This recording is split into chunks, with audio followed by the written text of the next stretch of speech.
L'origine d'Halloween. Il y a plus de 2000 ans, sur les terres de l'Irlande, de l'Angleterre et du nord de la France actuelle, vivait un peuple ancien appelé Celtes. Ils croient que 31 octobre est la limite entre l'été et l'hiver, le moment où le monde des vivants et le monde des morts se confondent. Les Celtes appelaient ce festival Samhain, prononcé Samhain, une fête pour se souvenir des âmes des défunts et prier pour une récolte abondante. La nuit de Samhain, les gens éteignaient tous les incendies dans la maison. Ils se rassemblèrent ensuite autour d'un grand feu allumé par les druides dans le champ, portant des costumes en peau d'animal et des masques de fantômes, pour éloigner les mauvais esprits et tromper le diable, leur faisant croire qu'ils étaient eux aussi des fantômes et les laissant partir sans les déranger. Après la cérémonie, chacun apporta de braises du feu sacré se sont rallumées dans la maison, symbolisant la lumière, la foi et la protection durant le long et froid hiver.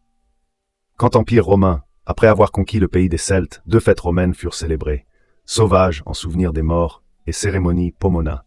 Ces 2 fêtes, en l'honneur de la déesse des fruits, furent fusionnées pour former Samhain. De là naquit une coutume, décoration de pommes, symbole de la déesse Pomone, dans les jeux de la nuit de la fête. Au 8e siècle, le pape Grégoire XIII voulait transformer cette fête païenne en une journée de commémoration des saints. Il a choisi novembre faire la Toussaint, la nuit précédente, 31 octobre, est appelée la veille de la Toussaint, signifiant veille de la Toussaint. Au fil du temps, le nom a été raccourci en Halloween.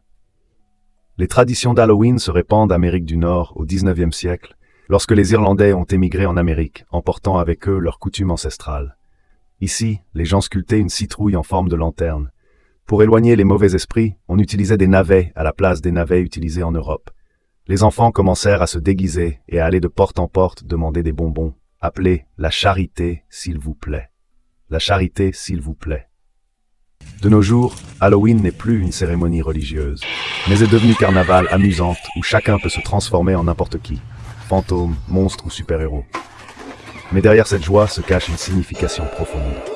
Le lien entre les humains et les esprits des défunts, entre peur et espoir, entre obscurité et lumière, ce qui rend Halloween si spécial depuis des milliers d'années.